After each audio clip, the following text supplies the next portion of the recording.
Sa kasalukuyan ay sinasagawa ang General Assembly ng Bulacan Chambers of Commerce and Industry na kung saan ito'y dinaluhan ng iba't ibang mga negosyante dito sa lalawigan ng Bulacan. Kasama na rin dyan si Mr. John Paul Ang at ang iba pang mga negosyante na naging keynote officers ng BCCI General Assembly and Election of Officers. Magmula pa rin dito sa Bulacan na Convention Center, ito si Latigo Mario Batigas, nag-uulat sa Latigo News TV Philippines. Of Asia and this important region of the world. Soon we will join the ranks of emerging nations of this important region of the world. Southeast Asia, that is not far out with the type of development, the kind of development that is arriving or being settled in Bulacan. With major infrastructure projects for CAR province, the North Global City, the MRT-7, the North-South Commuter Railway Project, and the Manila International Airport. Bulacan is no longer just the gateway to the north. These developments will transform us into a global hub of trade, tourism, and innovation. And this is a great challenge for BCCI. Monday to Friday. Nagkakaroon ng public and dahil ng public. Gusto ko na sabihin, malaki po yung unang naman ko personally sa Bulacan kasi we started a business from scratch sa San Ildefonso and with the help of the LGU, the local government, para sa industries, pati mga tao. I would say Eagle Cement is the largest cement company in the Philippines. Thank you po sa Bulacan. So, it's an honor to address the members of Bulacan Chamber of Commerce in this today. And to speak on behalf of my father, Mr. Ramon Esta, RSA, as many of you know. Charismatic and a highly networked businessman in the field of ice manufacturing, brought about by financial ambitions, social accountability, and spiritual commitment. He is an excellent ability in transforming every setback into opportunity and then converting that opportunity to success. He is known to be an operationally strong and commercially clever entrepreneur who strives for establishing business innovations. He is now at the peak to take the enterprise to the next level. He is indeed one celebrity entrepreneur that you should always remember to be the one who can turn water into gold.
Officers and Jerry Santos hold Mr. Place.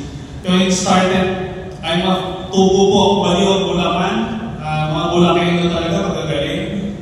So, I'm so proud to be a part of this event. Kaya nung nakita ko yung invitation, sabi ko na gusto ko pumunta dyan. So, ang father and mother ko po is parehong taga-Baliwat. So, ang storya po namin, ang father was only son, Ang negosyo nila kasi nung araw is rice mill, hindi siya lagi, so ayaw ng daddy ko magtrabaho sa father niya. So, he decided to transfer to Quezon City. Tumira po kami sa apartment. Yun, 5 years old ako. So, he's a chemical engineer. Tapos, meron po siyang kaibigan na may ice plant in Quezon City na pinahiram siya ng truck. So, started to deliver ice. So, doon po kami lumaking magkakapatid. Kung naaalala niyo yung black ice noong araw, ginagamit namin ice pick para lumiit yung yelo, tapos we deliver to restaurants. I studied in San Beda during those times na father ko ay pag walang driver, tinigising ako, anak, kailangan mo walang driver. Pag walang pahinante, ako rin. So, na-train ako ng father ko na maging involved sa negosyo namin na maliit lang. Bumibili kami ng yelo, dinideliver namin sa mga enong araw na tos way back 90s. So, 80s pa yata, yelo na naghirap. So, lagi siyang nakapila. So, when I graduated from Sabeda, I started working with him. Ako po yung marketing manager niya. So, ako yung nag-aalok sa mga restaurant ng yelo. Wala pa rin kami ice plan. So, ang father ko noon, I worked with him for 13 years as a sales manager. Tapos, minamanage ko yung mga deliveries niya. We have numerous trucks. After 13 years of working with him, I decided to resign kasi I want to have a business of my own. So, nung nag-resign ako, ang father ko naman galit sa akin kasi ako yung nakakatulong ng anak, ako pa yung nag-resign. Sabi ko kasi dati hindi ako mag-grow, hindi ako mag-resign. So, galit. So, kahit konti, hindi ako binigyan ng pera dahil piniraman ako ng father ko. So, nung nag-resign ako, nakaipon naman ako, meron ako 1.5 million. Tapos, nag-loan ako sa bangko ng 3.5 million. 5 million, I started, mahilig ko sa kotse. I went into buy and sell of cars. So, bumibili ko, tumingin ako sa politik, bibili ko ng kotse, tapos magagawa ko. So, doon po pinaikot yung pera ko, 5 million. So, nung naging okay naman ako sa used cars, sabi ko, naaawa naman ako sa father ko kasi alam niyo yung ice business, every year na lang, siguro may experience yung up to now. Pag summer, wala kang mabiling yelo. So, ang father ko nakapila. So, kasi nung araw, pag nakapila kami, ganito yung yelo, sir, hindi ko puno yung yelo. Nasabihin sa iyo ng operator, kung ayaw nyo, dewa, kahit kalahating sako, ulit mo lang yun. Kasi kailangan mo ng ice.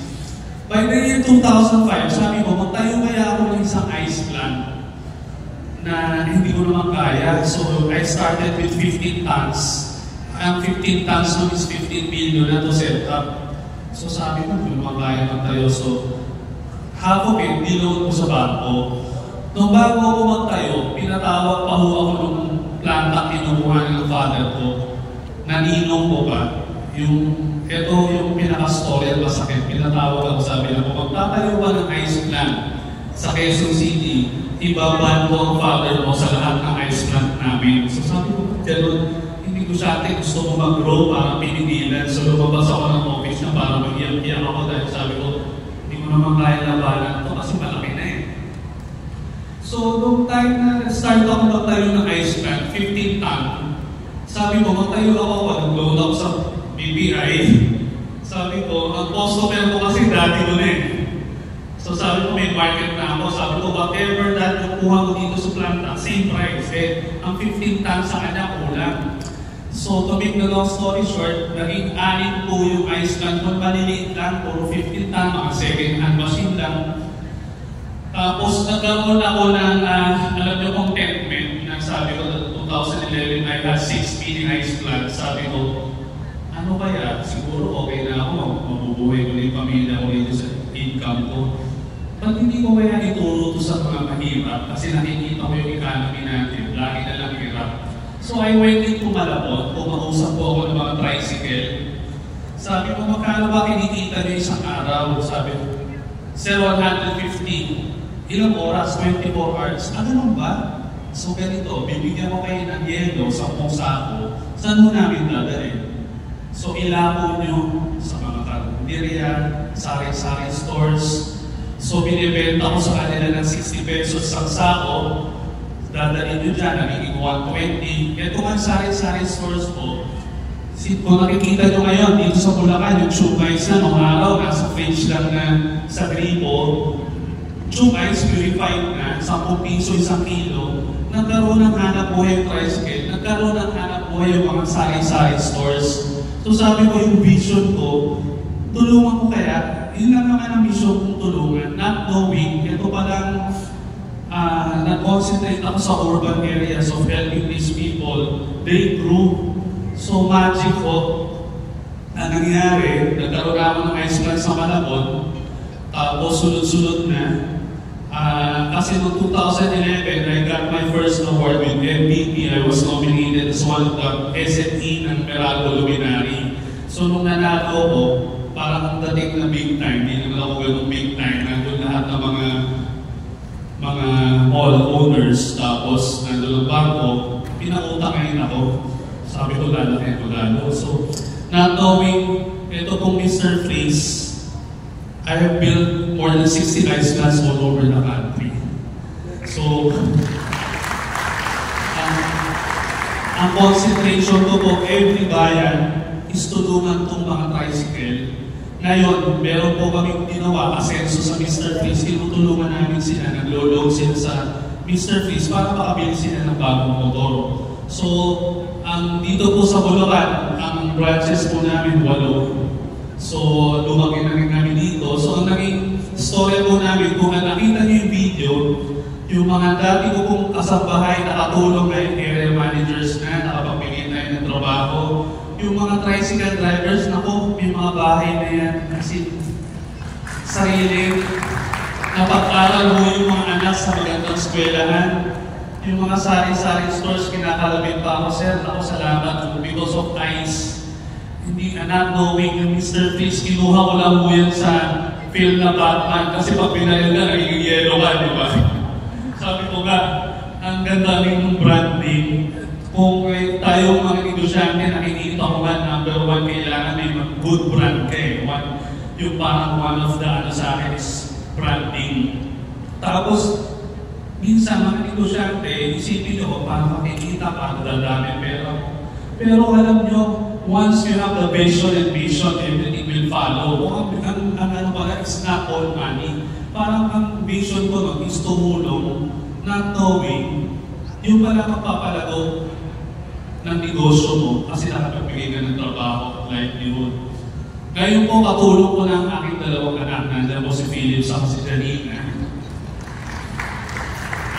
Kasi na-realize ko na kailangan every business has its continuity. Na itong negosyo yellow is a lifetime business that you can pass on from generation to generation. So my son is now the president and my daughter is the vice president. So inano ko rin mo sila na kailangan nakatapa kayo sa lupa, na nakikipag-lumilumay sa mga tao na hirap na tinutulungan natin. It's part of yung parang sabi ko kung ano yung upbringing sa akin ng father ko, tinulong ko sa kanila. Nandun yung humility, nandun din yung pagtulong. So sabi ko nga, eto mga negosyante po kayo lahat dito, actually tayo yung backbone of the economy. Without us, hindi mo tatakbo ang economy natin. So palakpakan po natin yung mga sarili natin. Diyan po ako humahangan sa mga negosyante. Kung pwede po lahat ng Pilipino, negosyante, mas okay. So, ngayon po ang story ng Mr. Freeze, we're still growing. We're not concentrating on money making. Ang ginagawa ko rin, magtatatayo kami ng planta sa bawat bayan, kung ano po yung community na matutulungan namin para mas lumago po yung mga tao. And because of ice. Kaya sabi nga, I transform water into ice and ice into gold. And lagi ko pong sinasabi na sabi ko nga, success is not money. Success is what you have done and accomplished. Thank you very much. Okay mga kaibigan, nandito tayo ngayon sa Bulacan Chambers of Commerce and Industry sa kanilang General Assembly na kung saan ito dinaluhan ng mga kilalang businessmen, businesswoman dito sa lalawigan ng Bulacan kung saan ay may mga negosyante rito na kinilala ang kanilang kagalingan sa larangan ng kanilang mga negosyo. Isa dyan sa mga naging keynote speaker, si Sir Jerry Santos ng Mr. Prince Tube Eyes. Sir, pwede mo bang malaman at saka hingi sa inyo ng mensahe kaugnay dito sa ginanap na General Assembly ng BCCI Bulacan kung saan kayo ay nagbigay ng inspirasyon sa inyong tagumpay sa negosyo, sir. Ano po masasabi niyo? Good afternoon, Mario, and good afternoon, everyone. Ito ko, siyempre, as a businessman, kailangan mo nag-i-inspire tayo ng maraming tao. So, sinabi po natin dito po sa event, yun kung paano ako nagsimula sa negosyong yelo. So, basically, bata pa ako, negosyo namin, yung father ko is ice, pero we're just buying ice from ice plants. So, nagtrabaho ako sa kanya after college. So, after 13 years, nag-resign ako at gusto ko magkaroon ng sariling negosyo. I went into buy and sell of cars. So, nag-loan ako sa bangko, doon ako nagsimula. Tapos, noong time na at the age of 33, sabi ko, ano kaya kung magtayo ako ng sarili kong ice plant? Kasi ang dati kong nakalaging nakapila lang sa mga planta. So, year 2005, nagtayo ako ng first ice ko is Mr. Freeze, na kung saan ang father ko ay yung distributor ng yelo. So, nung naging anim mo yung ice plant ko na maliliit, sabi ko, ano kaya kung sabi ko, feeling of contentment. Sabi ko nga, with a vision and mission, gusto ko itulong sa may hirap. So, pumunta ako sa Malabon, tinanong ko yung mga tricycle drivers. So, magkano ba kinikita niyo isang araw? 150 pesos daw, 24/7. Sabi ko, turuan ko kaya mag-ielo ko. Ito, 10 sako, bibigyan kita ng 50 pesos per sako. Tapos ila ko sa community, mga karinderya, restaurant, at sa mga sari-sari stores na pwede rin sila magtinda ng yelo. So, yung magic, yung mga tricycle drivers, lumago, yung mga sari-sari stores, nagtitinda rin sila ng yelo per kilo, naging hanap buhay nila, ginawa kong livelihood yung ice. So, not knowing yung pala yung palamong industry natin. So, ngayon po, we have more than 50 ice plants all over the country with a business model of helping the urban communities, the small and medium enterprise to sell their ice in their community. Thus giving them good and livelihood, napag-aral na nila yung mga anak nila sa magandang eskwelahan, nagkaroon sila ng hanap buhay. Tapos nag-employ din sila ng mga tao. So giving jobs yung sa atin, saka giving livelihood. So sir, talagang nakakahanga kayo sapagkat bilang isang businessman ay hindi lamang yung goal mo na kumita, bagkus tumutulong ka sa mga mahirap gaya na yung binanggit, mga tricycle drivers na binigyan mo ng pagkakataon na makapaghanap buhay. Bukod pa doon, yung mga dati yung mga sabihin na natin kasambahay, ay binigyan nyo ng negosyo at ngayon may mga negosyo na. Kayo po'y nakakahanga. Ano po ang mensahe nyo sa mga taong bayan na gustong magnegosyo, nagsimula sa maliit, na kung paano sila magtagumpay? Alam nyo sa akin, masasabi ko lang kung pwede lahat ng Pilipino negosyante. Kasi pag negosyante ka, mag-i-employ ka ng tao, siyempre magsiswento ka, magkakaroon ng hanap buhay. Kung pwede lahat naman ng bagay nag-umpis na maliit.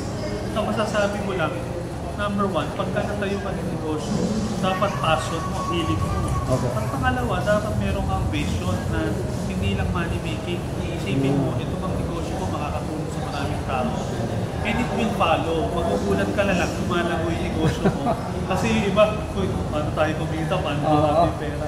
Minsan, iisipin mo lang, hindi yun eh. Siyempre, lahat ng negosyante gustong kumita. Pero yung impact doon sa taong tinulungan mo, kusang lalago yung negosyo mo, magic. Kumbaga, sinasabi ko nga, success is not money. Success is what you have to accomplish. Yun, ibig sabihin, may kasamang blessing sa Panginoon Diyos. Yung guidance. Guidance. Kaya kami binigyan ng talent ni Lord dahil para gamitin mo eh, di ba? So yung talent mo, in-explore mo, maraming nakinabang. Hindi pwedeng ikaw lang mag-isa makinabang. So yan mga kaibigan, napakaganda ng kasaysayan ni Sir Jerry Santos, ang kinilala ng Bulacan Chambers of Commerce and Industry, kung saan siya naging keynote officers dito sa katatapos na General Assembly ng BCCI Bulacan. Thank you, sir. Congratulations. Thank you. Tatapos Pagkatapos lamang ng General Assembly ng Bulacan Chambers of Commerce and Industry, kasabay ng kanilang isinagawang elections of officers na ginanap dito sa IAS Convention Center sa lalawigan ng Bulacan, kung saan ito ay dinaluhan ng iba't ibang mga negosyante sa nasabing lalawigan. Yan ang ating report. Ito si Latigo Patrol No. 1, Maring Matigas, nagmulat sa Latigo News TV Philippines.